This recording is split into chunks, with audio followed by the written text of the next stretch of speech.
Welcome back to LarryB YouTube channel. In today's class, we're going to learn how to make this 720-degree handkerchief flare. It's a flare that is really full, as you can see, and it's really beautiful. If this is something you want to learn, kindly stay tuned to the end of this tutorial.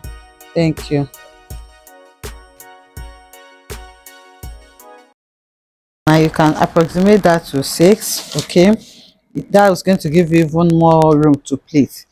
So the radius of this flare is going to be 6 inches and the length of this flare is going to be 10 inches. So we are going to cut 2 of that to make 720 inches. I'm going to cut a flare of radius 6 inches and length 10 inches in 2 places. Okay, this calculation is simple and it's very important. So difficult, you just need to understand it. Let me label it. This is the waist, this is the zipper allowance, this is the joining allowance, and this is the pleat allowance. Okay, I added all of this together to give me 74, and because I'm cutting a 720-degree flare, which is 360 in 2 places, I divided everything into 2, and this is it. So it is this measurement now that I used to divide 6.28, which is a constant for getting the radius of a full circle flare.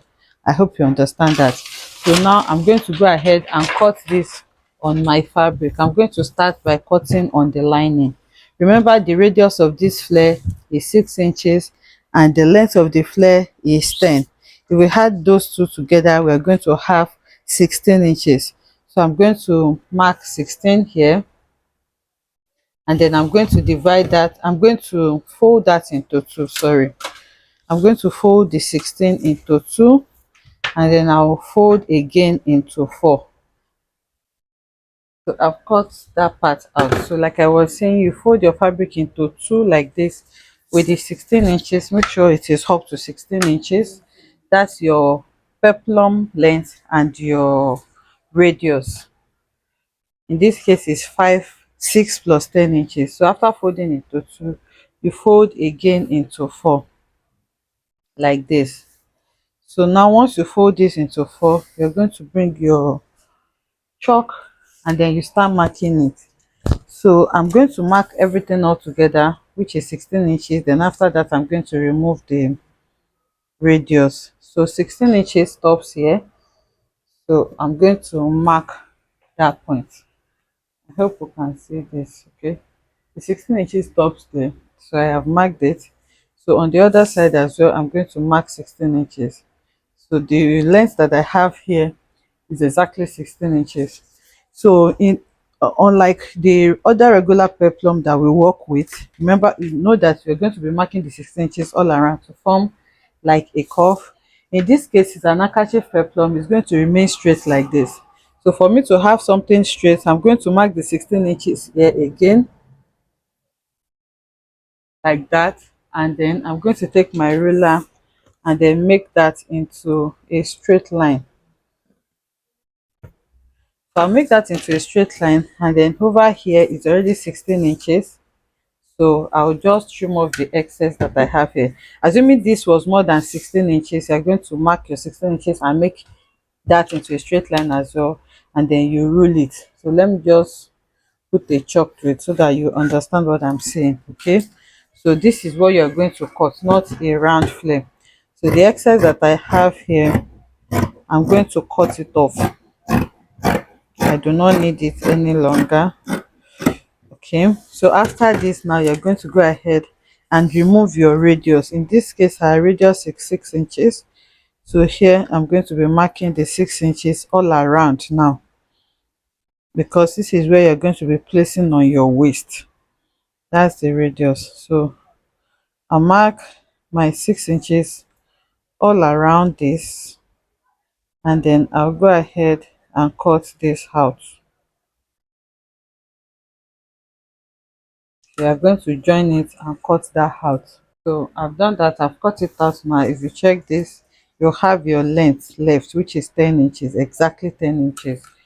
So this is just 1/2 of the peplum. Okay, this is just 1/2. Remember, I said it's 720-degree peplum. So I'm going to use this to cut out the second one using the same measurement, the exact same measurements for the lining. So I'm not going to use this lining to cut out my main fabric as well. like I said, it's a 720-degree peplum, so you're going to have to make one. Okay, so now for the lining, I went ahead to add um gum stay to it. Okay, you can use for both lining and your main fabric, but I want to use this for my lining alone. So now what I'm going to do now is to add my crinoline. I'm going to add crinoline to it all around. What I have is 1 inch crinoline, but it's going to be too short for me, so I just wanted to use my seam. You can see I use the black thread so that I can see it, so to join the 1 inch together so that I can have something wider. So what I'm going to do now on the lining, I'm going to leave half an inch that I'm going to use to sew it. I don't want to sew into my crinoline because by the time you turn it, it's going to be bulky. So you can see how I'm placing it. I'm going to sew my crinoline all around the edges. Okay, I'm going to place it like this and sew. So you can cover the raw part here so that it's not going to hurt the person. You can do that with your masking tape, or you use your hairstay to cover it. So after doing that, you're going to place it like this. I'm going to cut it, and then I'm going to sew it. So there are two ways to do this. You can actually sew it, or you can use your hemming gum to gum them together. Whichever one you choose to use is fine. So I'll go ahead now and tape it all around with my crinoline and bring it back to show us what we have. The crinoline all around it. Now you can see on the lining alone, this is the first lining, this is the second lining. So you just sew it all around the four corners that you have.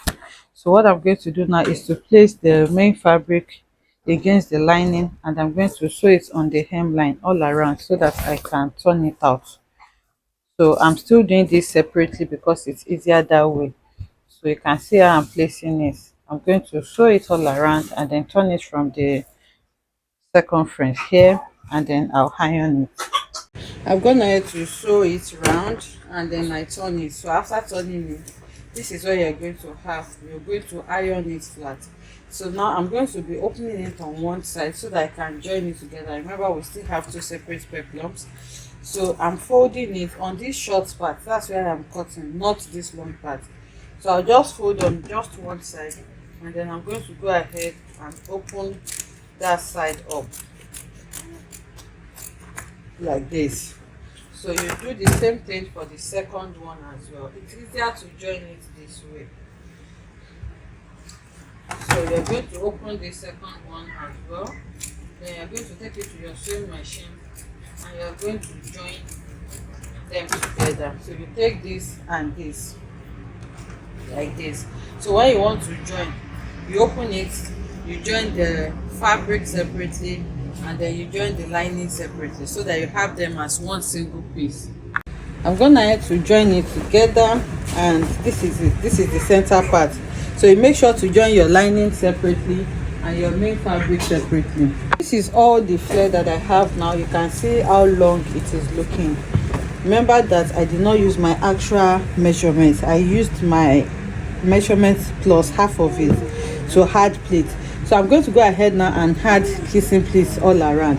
So I'm going to be adding the pleats where I have these short parts. Okay, this short part is where I'm going to be adding the pleats. So I'm just going to take a pleat here facing each other. So I'm going to make sure that all my pleats that I take is enough for me to have my accurate waist measurement. So you're going to take your pleats, you measure it, and then you take pleats around that area. Then when you're done, I'm going to pin it first and make sure to see that I have my waist measurement. So once I have it, I'm going to use a stitch to hold the pleats down before I sew it to my blouse. So this is what the flare looks like. You can see the effect that we have on the hem of this flare. It's not the regular flare that you would normally have.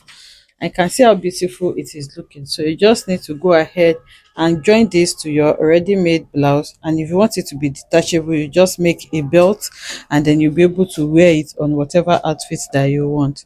You can see the edges and you can see how beautiful and sharp they are all looking.